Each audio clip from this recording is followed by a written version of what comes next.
I want everyone to start off by thinking of a recent argument that they were in or a heated discussion. Could have been with a family member, a friend, someone on social media. Think about that time. Did you lose your sense of emotion? Maybe regretted something that you said? Since then, have ruminated on some of that discussion, and it's causing unneeded stress and anxiety, maybe about a second discussion with that person? If you're like most of us, these are common occurrences in our everyday lives. And our thoughts and feelings are essentially running on autopilot, usually getting us into trouble. So what we can do to create some more emotional intelligence in future situations like these is pick up a meditation or mindfulness practice. These two words come with some baggage, I know. Think of them simply as moments of stillness or self-examination. I'm going to go through a couple different types of meditations. Some of these you're probably unknowingly doing already. For example, if you've ever had a thought arise in your head and you stopped it before you said it, or stressed out at work and you took a step back and started focusing on your breath to calm your nerves, these are types of mindfulness exercises that you can do anywhere. You could do on the train to work. You could do taking a walk around the block, out in nature, during exercise. It's all about just being aware of your thoughts as they come in. And then if your mind starts to wander, just direct it back to your breath and focus all on the inhale and the exhale all the way through. Some other types, guided meditation. This is a great way to start and learn technique. Loving kindness meditation. This is essentially putting good thoughts out into the universe about others, and most importantly, yourself. Yoga, great way to disconnect from our daily grind, 30 to 60 minutes of a full body stretch and just focus on our breath and just getting away. And then self-examination type of meditation, to where you essentially just go sit away by yourself and just do nothing. All you're doing is observing sights, sounds, thoughts as they arise, feelings, emotions, fears, reservations, stuff that we don't really attack in our daily lives because we're always distracted. Socrates once said, "A life unexamined isn't worth living."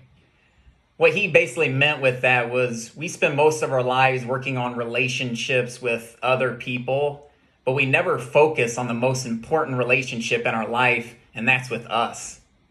So drop your phone, drop the TV remote, take out your headphones, and really do some introspection. And I truly believe an unexamined life is the root of all anxiety.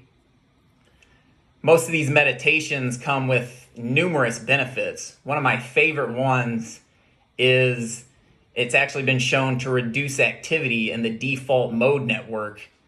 It's the region of your brain where your mind is mostly wandering and where your ego resides. It's also been shown to reduce amygdala activity, which is your brain's radar for stress.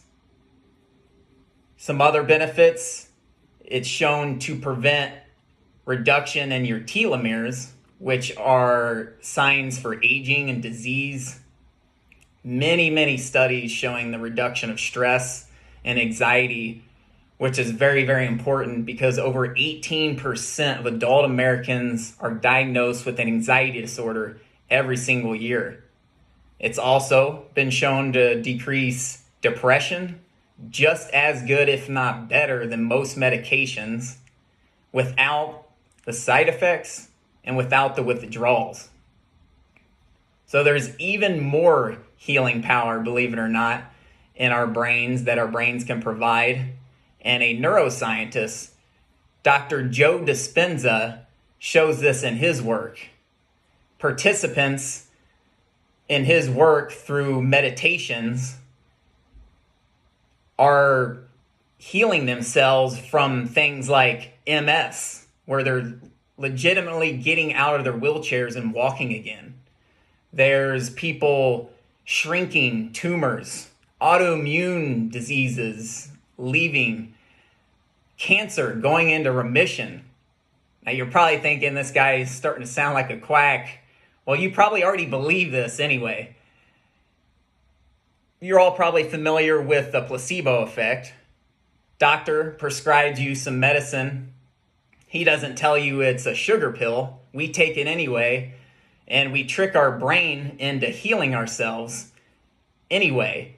And there's been many studies showing the healing powers of the placebo effect. Well, I'm here to tell you, Joe's here to tell you that we don't need to trick our brains to heal ourselves anymore. It's actually been shown through epigenetics that we can turn on and off genes simply by our environment, an environment that includes thoughts and emotions.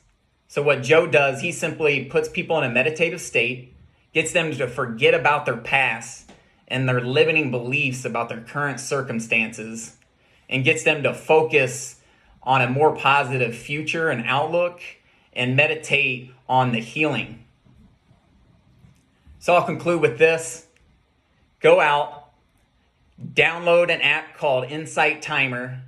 It's free. There's thousands of meditations on it. Start out with some guided meditations between 1 and 10 minutes. Develop some techniques and confidence. And then once you get going, start trying out some of these other meditations, and then give Dr. Joe a look. Namaste.